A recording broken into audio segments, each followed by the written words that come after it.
Good morning student. आज हिंदी व्याकरण के अंतर्गत मैं आप लोगों को अपठित बोध का अध्ययन कराऊंगा।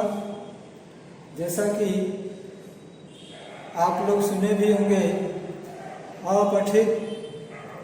अपठित का मतलब होता है जो पढ़ा न गया हो। यहाँ पर कुछ मुख्य बातें दी गई हैं। कोई भी ऐसा गद्यांश या काव्यांश, गद्यांश जो कहानियाँ होती हैं उसको गद्यांश कहते हैं, और जो कविताएं होती हैं उसको काव्यांश कहते हैं। तो यहाँ कोई भी ऐसा गद्यांश या काव्यांश जिसे आपने पाठ्य पुस्तक में न पढ़ा हो वह अपठित गद्यांश या काव्यांश कहलाता है। मतलब आप उसको अपनी किताबों में नहीं पढ़े हैं, वह अपठित कहा जाता है।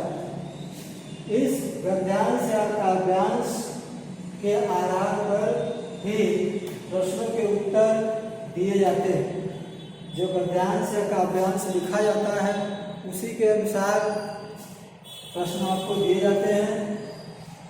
इन प्रश्नों के उत्तर देते समय निम्नलिखित बातें ध्यान में रखनी चाहिए। ये जो प्रश्न होते हैं उन प्रश्नों का उत्तर देते समय किन किन बातों का ध्यान रखना है, उन बातों को यहाँ बताया गया है। जैसे पहला पॉइंट दिया गया है कि दिए गए गद्यांश या काव्यांश को 2-3 बार पढ़ना चाहिए। जो गद्यांश या काव्यांश है उसको आप 2-3 बार जब पढ़ेंगे तो 2-3 बार पढ़ने से वह आपको कंठस्थ हो जाएगा, आपको याद हो जाएगा। उसके अनुसार आप उसके उत्तर देने में आसानी से उत्तर दे सकते हैं। दिए गए प्रश्नों के आधार पर उत्तर रेखांकित करना चाहिए। रेखांकित मतलब होता है अंडरलाइन करना। जो प्रश्न दिया गया है वो प्रश्न के आधार पर जो उत्तर आपको मिल रहे हैं उसी उत्तर को आप अंडरलाइन करेंगे। उत्तर सरल व प्रश्न के अनुसार होना चाहिए। आपका जो आंसर है, जो उत्तर है, क्लियर होना चाहिए, सरल होना चाहिए, आसान होना चाहिए। मतलब प्रश्न जो पूछ रहा है प्रश्न के अनुकूल ही आपका जो उत्तर है वो उत्तर होना चाहिए।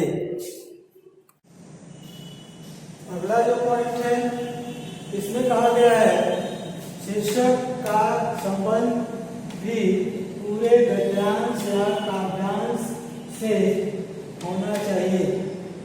पूरी जो कहानी है, पूरा जो काव्यांश है उसके अनुसार ये शीर्षक दिया जाता है।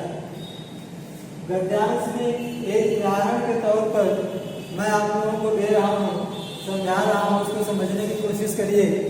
दिया है कि संसार की सबसे अनमोल वस्तु है समय। इस संसार की सबसे अनमोल वस्तु समय है। यह किसी के अधीन नहीं रहता।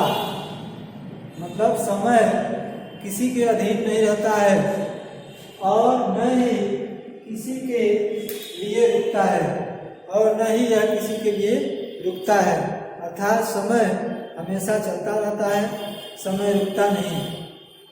और इसी कहानी के अनुसार, इसी गद्यांश के अनुसार आपको 2 क्वेश्चन यहाँ बताए गए हैं। पहला जो प्रश्न दिया गया है, संसार की सबसे अनमोल वस्तु क्या है?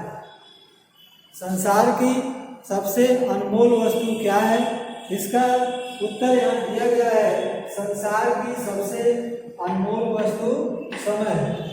अभी आप लोगों ने देखा यहाँ समय के बारे में बताया गया है कि समय रुकता नहीं। दूसरा जो प्रश्न दिया गया है, क्या समय किसी की प्रतीक्षा करता है? क्या समय किसी की प्रतीक्षा करता है? उत्तर दिया गया है कि नहीं, समय किसी की प्रतीक्षा नहीं करता। मतलब यह समय जो है किसी की प्रतीक्षा नहीं कर रहा है। समय हमेशा चलता रहता है, यह किसी की प्रतीक्षा नहीं करता है। तो ये अपठित बोध है।